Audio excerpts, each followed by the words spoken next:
Who you gonna look like? Superman. That's why I'm wearing my jacket with his logo on it. So we're gonna turn him into Superman. It's gonna be a whole lot easier to paint a little kid or a girl than it is a boy, from what I have seen. Well, not a boy, a man. He is a boy. Sorry. But then it is to paint like a full-grown man, because a man has already got lines in their face. He's got a rounder face, so it'll be easier to paint him. It might not be easier for him to sit still. So I'm recording this, not knowing how in the world that this is gonna go. First thing I'm gonna do, I'm gonna voice over this throughout the whole thing because it's gonna be a long time, so there'll be a lot of stuff that gets speeded up.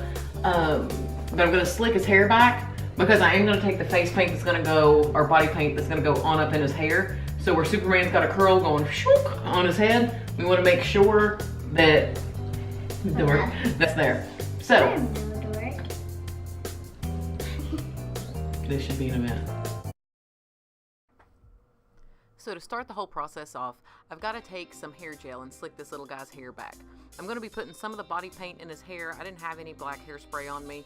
The body paint will come off with just regular soap and water, so it's not a big deal. Just when he shampoos his hair, it'll come out. The first step that I do, I always put a primer and then a full coverage foundation anytime I do any type of body painting.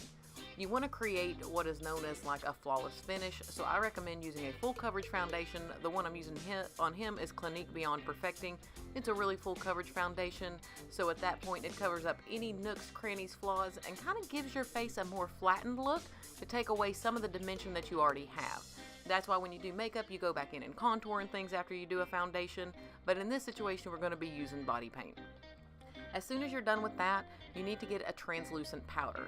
It doesn't matter what kind you use. I use La Mer. That's the one that I use personally for my own face. So since I had it, that's what I decided that I was going to use on this little guy. It's a really soft finish, so you want to make sure that you get that done. The first thing that I'm doing, I'm going through with just a brown eyeshadow, I think it was an Urban Decay one, and putting in some contours. I'm trying to give him the look of some hollow cheeks to make his cheekbones look bigger. And then I'm just going in with the black body paint and filling in his eyebrows. We want to give that comic book look, so the first thing that you do, I always try to get the eyes and the jaws shadowed in first. Gives you something to kind of go off of. Now through this whole thing, I'm actually looking at a picture behind me of a comic book picture of Superman. So that's, if you see me looking behind me, that's what I'm doing. So one thing that you always want to do, you want to go along the lines of the person's face that you're actually painting. So as I'm looking at him, I'm trying to figure out, like, based upon his lip, what I need to do to shadow to make a stronger lip or stronger nose and give that still look of comic book. So I'm actually going in with the body paint, and I'll list all the products below that I used and putting it on his mouth. I told him to leave his mouth open so that I could blow it so he didn't try to lick it. It's all harmless. Apparently we had a little dance party in the middle, but sometimes, especially when doing somebody little like this, you got to try to make it as fun as you possibly can. Now I'm actually going in and I'm just drawing in the jawline.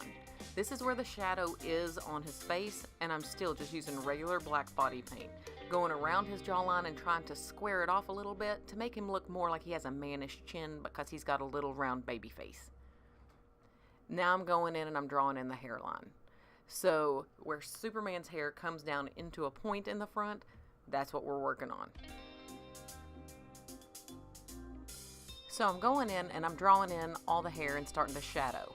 Superman's got a cute little curl in the front of his head, which is kind of a distinguishing factor about him, so that part I had left open a little bit and wanted to fill it in first so I could make sure I didn't mess it up. Make sure it was exactly where I wanted it to be located, because it's going to have to come through with some other colors. Then I go in. Now on a child, I never use body paint on their eyes. I just feel like it's too thick. You can if you want to, and if you've got a steadier hand than I do, more power to you. But the thing I would say is that I always use just like regular eyeliner. Another little dance party we had there. He was being really good though, being as still as he possibly could be. But I went back in and now I'm shadowing the nose.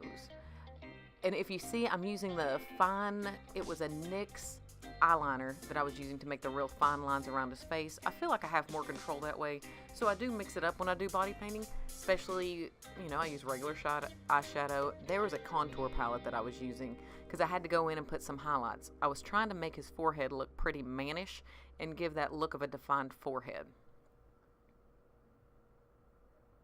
I am using my arm as a palette. And if you see me taking the paintbrush and wiping it on my arm, I'm using standard arts and crafts paintbrushes. The ones I use I got at Michael's for I think $5.97 for like 30, and there's like a fine tip and a flat tip and, you know, different tips. There's a couple places that have got, you know, body paint specific makeup brushes. I just personally have never invested in them and to use them, and this is working fine for me for what I'm doing. I'm going in with the blue and highlighting and lowlighting his hairline. That's a part that's a little tricky, but when you're doing a comic book character, you want to make sure you actually are looking at the picture of the comic book person, because probably if you start looking at it, you won't realize how much blue that Superman actually has in his hair in the comic book. But he totally does, so that's what we were working on there, is to get that filled in. Jacoby thought that that part was pretty funny, that I was going up into his hair. Kind of stressed him out a little bit too. And so for this tutorial, because he has a hood on his jacket, I wasn't going to do his whole hair. I'd recommend, if you're going to do it, still bring in the body paint up into the hair, but for the rest of the head, I would go ahead and use a black spray paint. And if you're going to do black spray paint when you're doing hair like that, not spray paint, hairspray, you want to do that part first before you do the foundation, before you do anything, and do it outside because it will get all over everything. Never forget the ears, especially on a little kid or any type of boy. If their hair is showing and it's a comic book character, or their hair shows their ears, I should say, you want to make sure that you get their ears done, because then it's like human ear, comic book face, and then it's really creepy. Somebody's getting pretty excited. Now what I do is, after I get everything painted, I go back through once again with the black to make a harder line. You always want to outline everything you do, so like I outline it, then I fill it in, then I re-outline it to make it like another sharp line. So there's really kind of two outlines, one's a rough one, and now I'm just going back in with eyeshadows, just shading, making it look deeper and lighter in some places. Now's the part to go down for their neck.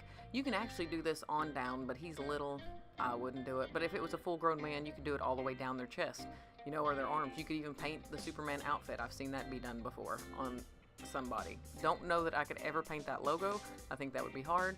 I'd be willing to try it, but that's not something I've ever done.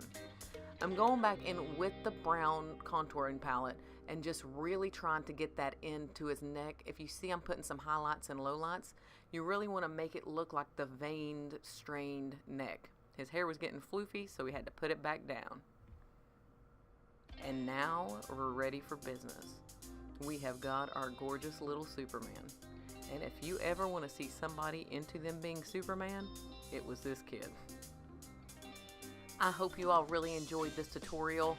If you've got any questions, I know I didn't zoom in a whole lot, just trying to give you an idea of something that can be fun, easy to do at home with your kids.